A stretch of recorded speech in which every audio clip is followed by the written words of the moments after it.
My name is Ben Owens. I'm also known as Taco. I'm the executive director here at Detours Mentoring Group. We're located in Gardena. We're a community outreach center, and we provide gang intervention, community service, substance abuse counseling, and transitional housing.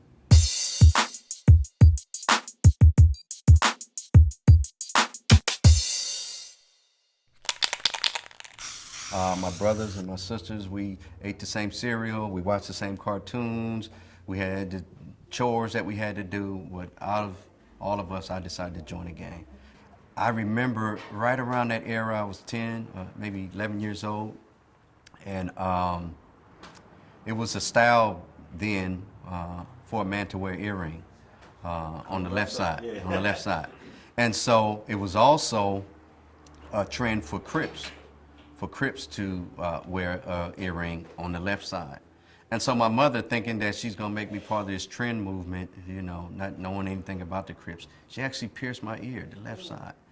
And in my mind, while she's piercing it, sticking the needle and thread through it, it was a sign of affirmation. My mother was okay with me being a Crip. You can see, I'm light-skinned. That's kind of obvious. And so I grew up in an era, I grew up in the 60s too. Straight hair too, Yeah, right? well, curly, wavy, whatever. So I had to redefine who I was because I was a light-skinned guy. My mother's Indian, Choctaw Indian, my father's black. And so, you know, I got picked on a little bit. I was light-skinned, so they called me white or they called me this. And so I was challenged a lot and I had to prove myself. So I had to go above and beyond what the typical gang member had to deal with. Crime, gangs, and juvenile hall, county jail, state prison, federal prison. And each step was, in a sense for me, marking off my rites to passage in being involved with gangs, which required that I go to jail, which required that I go to prison, which required that I got shot. All of these things were on my to-do list, and I had kind of accomplished everything, and so I crossed that threshold for me to be able to offer my community something different than negativity. It started with sobriety, because growing up, drinking at the age of 10 and smoking marijuana and going to juvenile hall and then drinking, and then weed wasn't enough, start smoking PCP, that was my drug of choice. And it had just gotten to a point to where it was just something incorporated into my life.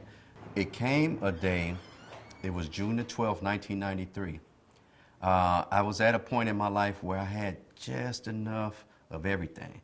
I would drink malt liquor and smoke PCP. And this particular day, I was right there. It was perfect. It wasn't too much. It wasn't not enough. And I had separated from my wife, had me a hustle, I had me a job, I had me some money, had me a couple cars, and I was in an apartment by myself. I just started talking to God, and I said, God, if you can make me feel this way for the rest of my life and I don't have to get high, I want it. My outlook on life began to change. What I thought about people, my values, my principles, things that were instilled in me when I was a young child began to develop and blossom because I suppressed all that with drugs and alcohol. So I began to say, I love my community, I love my friends, I love my homeboys. What is it that I can do that could make life better for them? Instead of showing them how to go to prison, instead of showing them how to hurt other people, instead of showing them how they can be harmed. And so I began to do outreach, and do whatever I could for my community. Intervention for some people is just not a good sell. Some people believe if people involved with gangs or crime, whatever, they need to go to jail, period. My objective is to primarily, first of all, keep the people in my community alive. And my second one is to keep them out of jail. If I can get them to work or do something else productive, then I'm winning all the way around. So I think law enforcement's objective is to enforce the law. So if people are breaking the law, you gotta go to jail. And that's their right or what have you. So sometimes we'll get some engagement, we'll get some cooperation. It depends on what level that we're working with in law enforcement. The higher, the better. At the ground level, it's not too, friendly, the cordial. But we're still able to manage. And the bottom line is, if you don't want to go to jail, don't break the law. And we try to communicate that as much as we can to the community. So prevention is where you're at with a child, individual, someone who's at the early stages, who has the potential of being exposed to gangs, violence, crime, whatever it is, and you're educating them the dangers and consequences of making choices to be involved with any of those. And you explain it to them, you set it out, you educate them.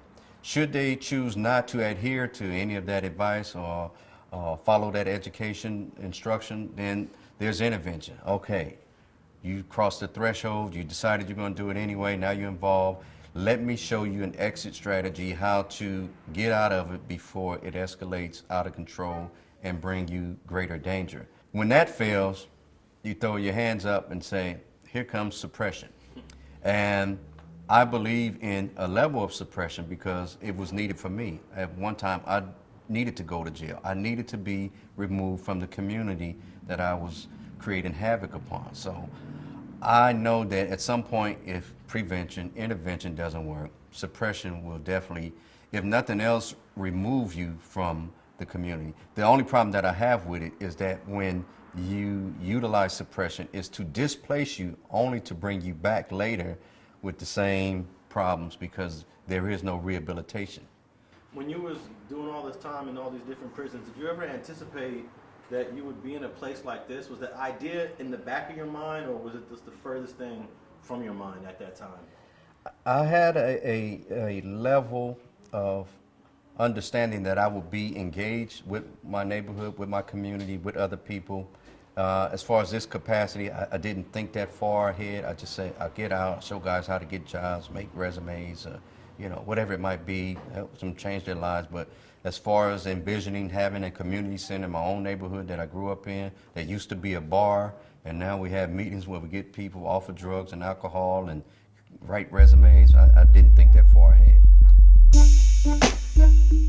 Being a gangbanger, you're supposed to have a gun, so I followed the application, you know, Section B, go buy a gun, you know, so I went and bought a gun and got caught with it. So right now, I'm being charged with attempted murder, first degree assault, and previous offender with a handgun. I shot him 5 times, he's paralyzed, and since then, he's right now incarcerated for a drive-by shooting he's done around the corner from where I shot him in Park Hill on a Crip.